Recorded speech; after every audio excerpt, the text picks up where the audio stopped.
Hi, my name is Nelson. I'm a water consultant. Welcome to my YouTube channel.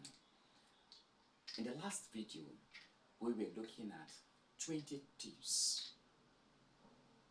to maintain or sustain the quality of your water, either be it sachet water or bottling water. Remember that this sachet and bottled water, wherever you are, which of the country you are, the regulatory agency, like for example in Nigeria, we have what we call the NAFDAC. They must have done their inspection, taken the water to the laboratory, and ensure that the water you're about to give to the general public is safe, conforms to standard, before giving you a license. That license is an approval for you to produce. And now that you have license to produce your sachet water and your bottled water, the next thing is that you must sustain that quality, the quality of water you give to NAFDAC, or you give to your regulatory agency, that make them give you approval, that passed the test of water lab. That standard, that quality must be maintained. And that is why I bring to you this video. Please click on the subscribe button. Click on the bell also. Like the video. Share the videos to your contacts, so that in doing that, you will encourage me to bring more of this video across to you. Let's continue from where we stopped the last time. The next tip is in-house lab. In a water factory, you are expected to have an in-house laboratory. You have money that you want to make it big, where you have your microscope, where you have your culture and sensitivity reagent and other stuff to carry out microbial tests. Fine, but if you don't have that capacity, what you just need most of the time is the mobile meters, either your TDS meter, that's total dissolved solid, or your pH, that's a proton of hydrogen, and then your physical parameter, talking about your sense organ, using your eye, using your tongue to test if the water has taste, or looking at it whether the water is clear. Now, the TDS, for example, total dissolved solid, is a measure of the amounts of organic and inorganic in water. It's a measure. So if your TDS is high, then there is possibility that your taste, the taste of your water will be affected. And there's a possibility that there will be scaling to your membrane. Your membrane will suffer scaling because of high TDS. And that is why it is important you have this meter in your factory to check for the TDS, to check for the pH, and then use your physical sense organ to check for others before you commence production. With that, you've drank the water, the test is okay. You've seen the water is clear, has no color, and then your pH reading is at this range, 6.5 to 8.5. Then you can say production proceed. The pH is 7.2, 7.0. All this production can proceed. Your water is assured. Let me tell you something. When I started my career in water factory as a production manager, anytime I finish production and I am sure that this parameter are okay, I'm more at peace. And then I ensure that every other tips, every other thing I need to do at the production line, at the treatment line, it's okay. I'm at peace. My boss too is also at peace, because no customer will call you and complain of the water, because you ensure that you adhere to standard operating procedure, and you ensure that the quality is assured also. Then number 14 now, twice in a year, every 6 months, take the water to the lab for a comprehensive laboratory analysis. There are public analyst laboratory. Take it there, so that at the end of the day, they will run a physical test on your water, they will run a chemical test on the water, and they will run a microbial test on the water.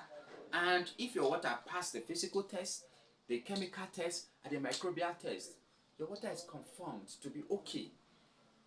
Then you're at peace, because you've run a test on your treated water and found to be okay, found to be good for consumption. Then you are at peace.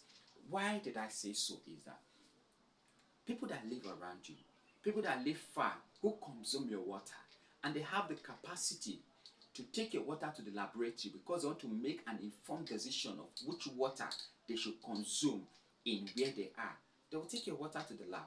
And then if it passes, their whole family will be taking the water. And they can also advertise your water. Please, do not take another water. Take so water, because I have taken the water to the laboratory. And then, if they are also wise again, in the next 6 months, they will take the water to confirm if the quality at the other time is still sustained or maintained in that factory. That is why it's important. You should be a step ahead of your consumer and ensure that your quality is sustained or maintained. Number 15, your ozonator generator needs to be pumping ozones. Some mistake a lot of factory does is that as soon as production is about to kickstart, boom, the ozone is on. They are not sure if it's actually pumping ozone or it's pumping air.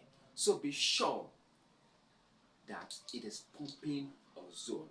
How will you know it's pumping ozone? From the odor. The odor of ozone is not hidden. Ensure that it's pumping, and ensure that it's pumping in the right amount, not overdosing. Otherwise, there will be what? An issue with your water. Number 16, insect killer. Insect killer bulb in your production room, very important. A lot of water, but the bottling water especially, during production, when there is insect flying about, and then because the insect want to do some styles when it's moving like this, after washing your bottle, when it's about to fill, insect will enter, and then you fill it. You fill your water with insect inside, and whoever that is at the checker point that is supposed to check if there is particle or there is something else inside the water might be distracted, and the one with insect, with fly, might just pass through, and you package it, you sell it to the market, and your customer sees your water that it has insect, it has flies, it has particle inside. It's not good. And that is why you ensure that before production, on your insect killer, every insect inside your production should be killed. And after that, your windows, your door that are netted should be netted properly, so that if the ones there before has been killed, then during production no other insect should come from outside again, because your window and your door are netted already. With that, you'll be at peace that your water, your bottled water, has no insect. Then number 16 of it, number 17 rather, your hair sterilizer and your semi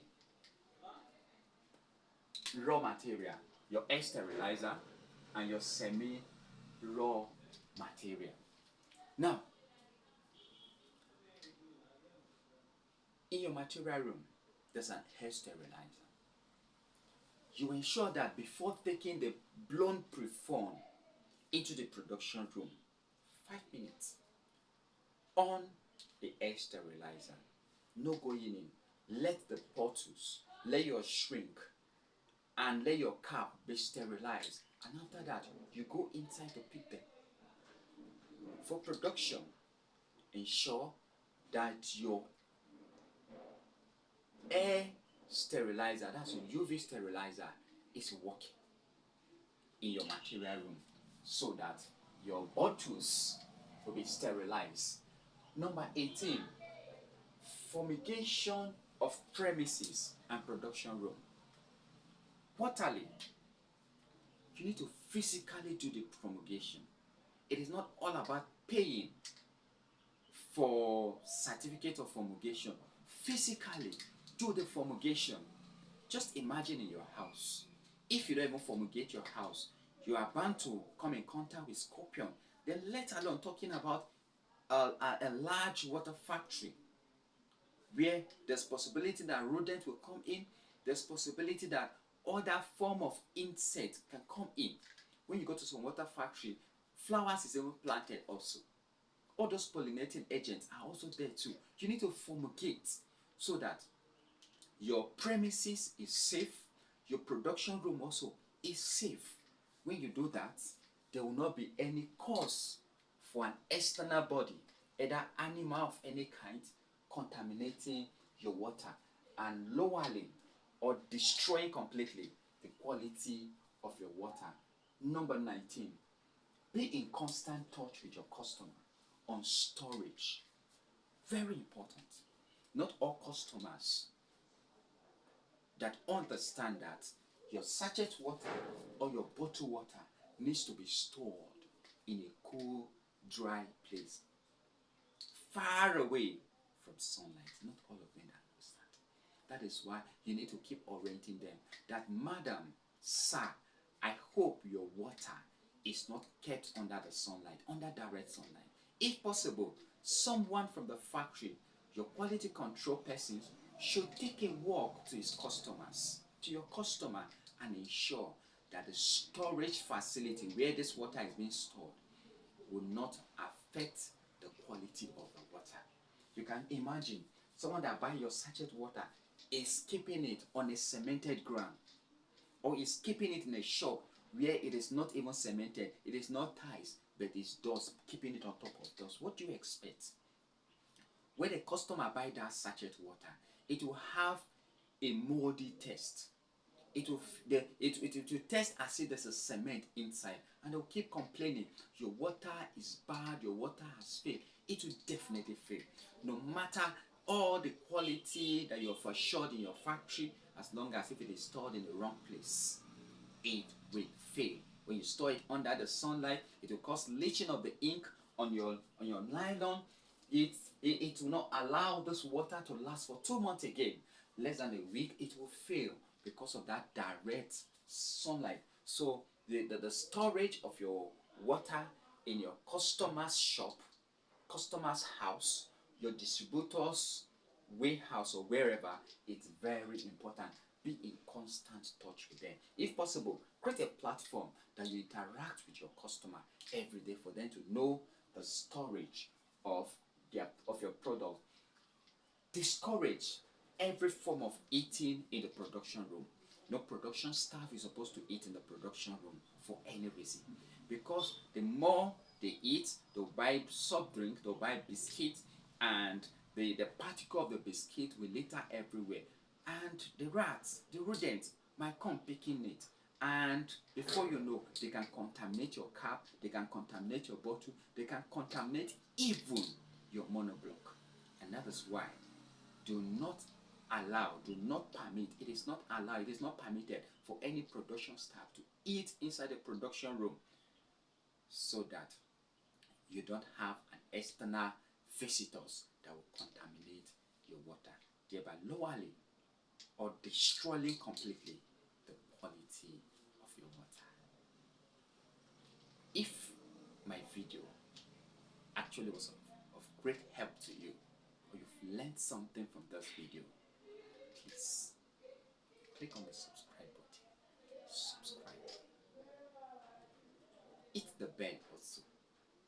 Share this video to your contacts.